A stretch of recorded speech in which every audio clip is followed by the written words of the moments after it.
This is part of a movie made in 1933. It showed how the beginnings of the California Packing Corporation were rooted deep in the history of California itself. It's an appropriate beginning to this review of 50 years of CalPac history.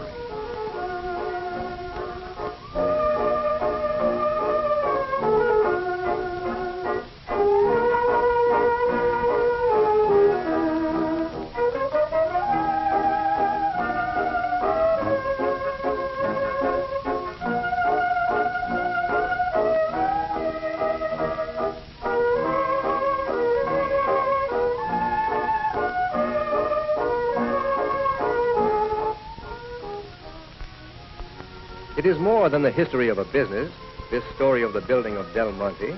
Its name is descended from the romantic era of Spanish California. Its beginnings were laid in the days of gold.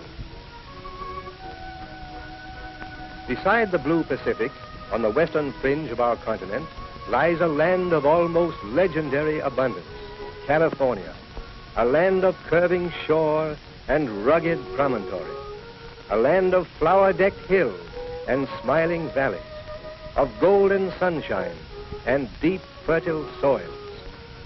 Into this favored country, a century and a half ago, came the missionaries from Spain, bringing with them not only a burning zeal to spread the faith, but a rich store of horticultural knowledge. They set out gardens and tiny orchards, filled with plants and trees laboriously brought from distant Spain. As the years rolled on, more missions rose against those sunny hillsides. Carmel they built in the shadow of Kings Mountain, close by a spot they called Del Monte. It is this Del Monte that has furnished a name typifying the romance of a past that is ever present in the business of today. There followed years of peace in this pleasant land. A gracious, leisurely civilization took root and flourished. Then suddenly, in the spring of '49, across this peaceful scene, there burst from the Sierras a thrilling cry: gold! With magic wings, the word spread eastward to a nation still teeming with the pioneering spirit. Huge caravans, hastily organized, set out on that mad quest that was to make history and create a new nation. Between them and their distant goal stretched untold miles of trackless wilderness. Before them lay months of weary journey, beset by hardships, which might well have daunted men of lesser breed. Great rivers, unmapped, unbridged, flung barriers of turbulent water across their pathway. Sheer canyon walls challenged their passage, delaying them through precious days and weeks, but never stopping them, never daunting the matchless courage of those pioneers. Finally, the golden land of promise, the El Dorado of their dreams. Towns sprang into being overnight, filled with turbulent throngs of gold seekers. Gold was king. Today, little remains to tell us of those stirring times. Only a few half-forgotten mining camps, their straggling buildings crumbling slowly into ruin. Yet out of that dauntless spirit of '49 emerged a group of sober-minded men and women who, when the glittering tide of gold had ebbed, turned their faces toward the fair valleys below and the more lasting wealth which lay waiting there for the touch of man to bring it into being. This was how the California canning industry was born, as seen through the eyes of CalPac cameramen many years ago.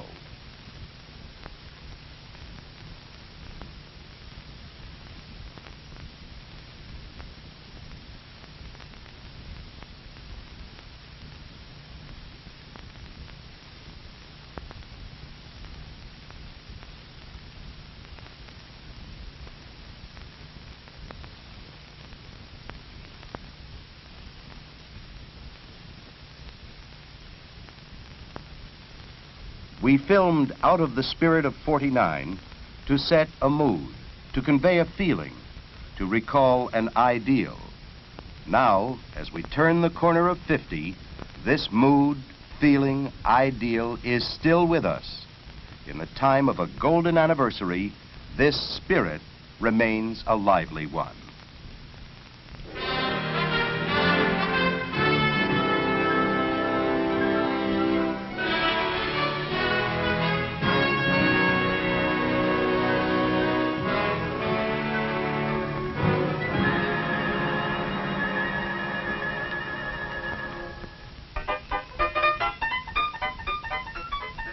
Fifty-year-old companies are sort of like people. They tend to reminisce. So let's go back before the days of the talkies, back to an old flicker that came on the scene about the same year as Cal-Pac. In the style of its day, the old film tells its story as a melodrama.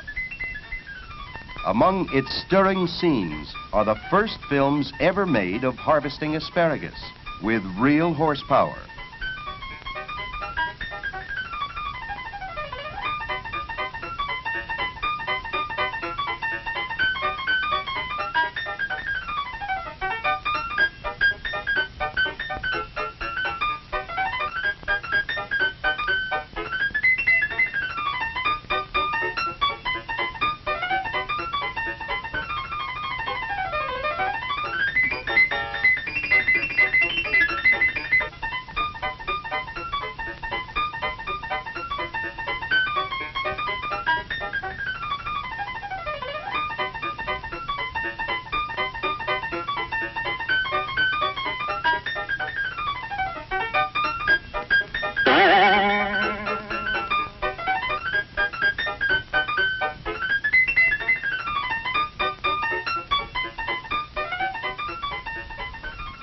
A California peach cannery more than 50 years ago.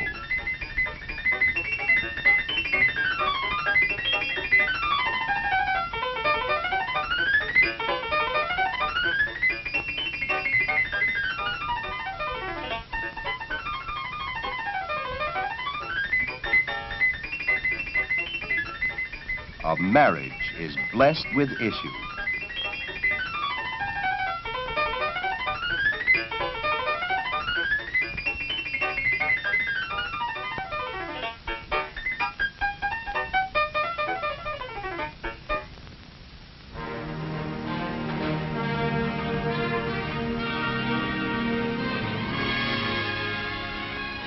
Here are some of the rarest scenes on film, and they're part of the Cal-Pac story too. For these rugged old sailing ships were the famous fleet of the Alaska Packers Association, pioneer canners of Del Monte salmon.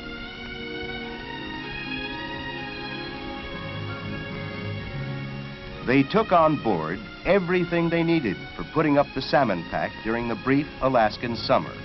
Money for the payroll, much of the machinery, the men, and the food to feed them, including pigs.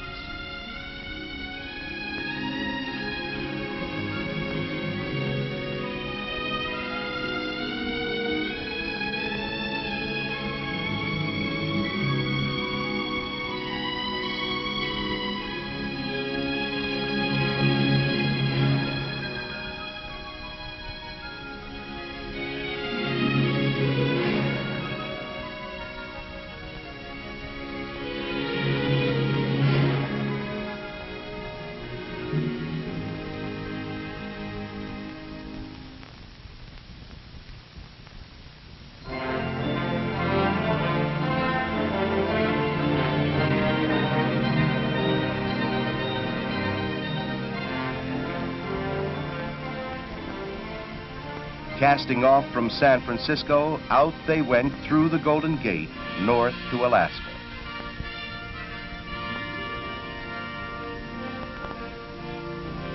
When summer ended and the Arctic winds grew colder, back they'd come with the season's pack in their holds.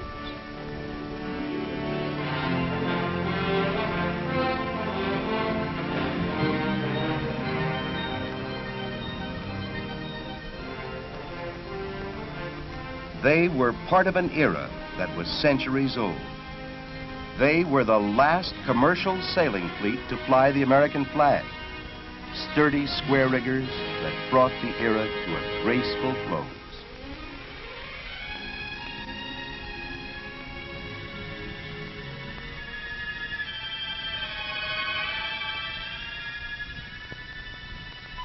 On the shores of the Bering Sea itself, the bleak canneries waited. Not until the sailing ships arrived could a wheel be turned. This was the Alaska of many years ago. But Calpac cameramen were on the scene, filming the men who fished for Del Monte salmon from Alaska, many decades ago, even as today. The fishing boats were towed out toward the fishing grounds.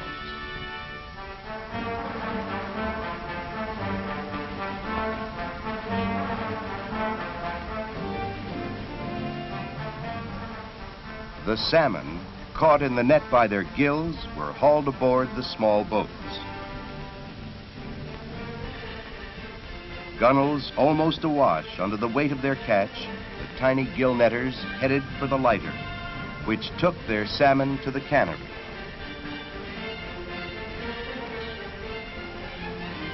Meanwhile, from the fields and orchards of California came still another Del Monte film, Sunshine Gatherers, released in movie houses all over the country.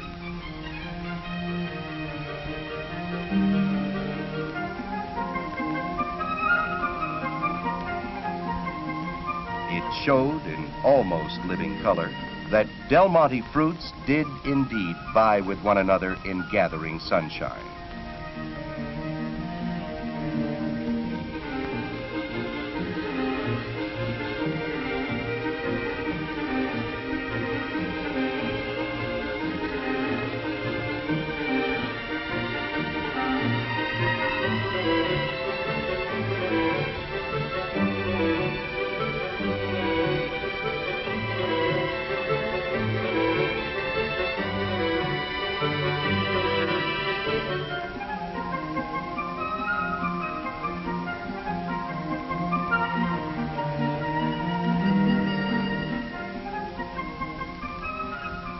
This Garden of Eden today would be surrounded by veritable subdivisions and freeways.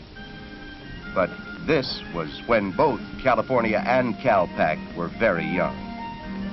And fruit was spread under the sun in acres of drying yards.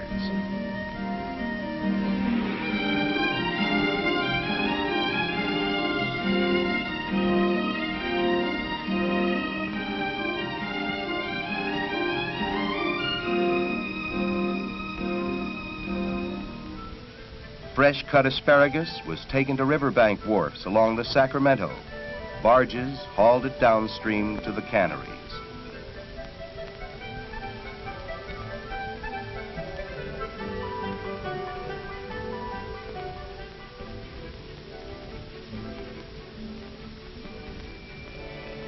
Those were the days when Del Monte fishermen sailed by the dark of the moon out to find the teeming schools of sardines. These rare scenes show a page of Calpac and California history that closed, perhaps forever, when the sardines mysteriously vanished from California's coastal waters.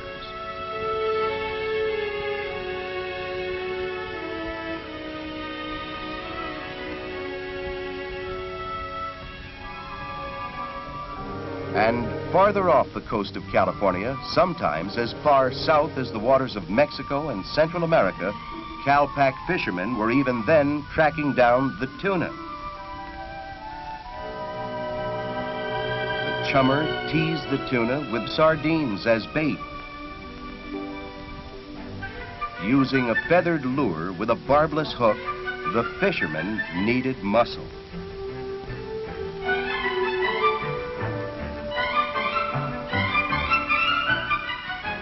Sometimes you needed 2 or 3 poles attached to one hook to land your tuna.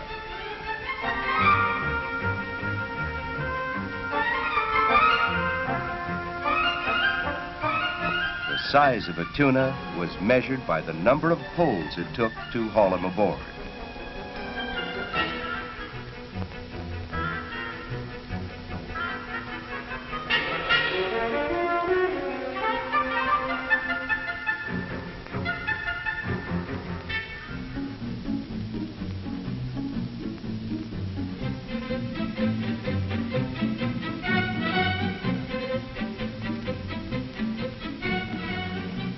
Today, powerful machines take the back-breaking labor out of harvesting. Mechanical harvesters move over a cow-pack cornfield. Other special machines bring in the pea harvest.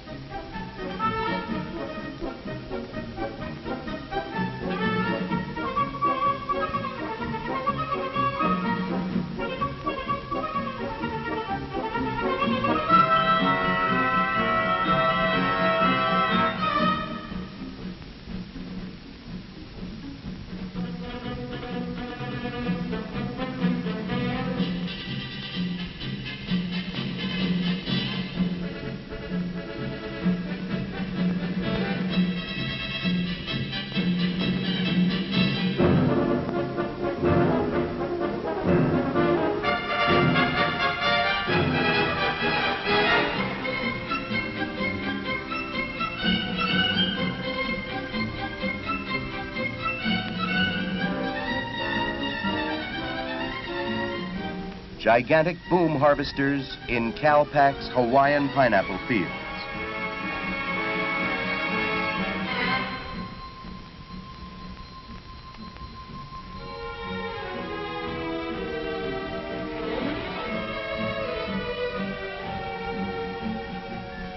So, from fields and orchards all over America come more and more Del Monte products. And all for processing in the most modern of canneries.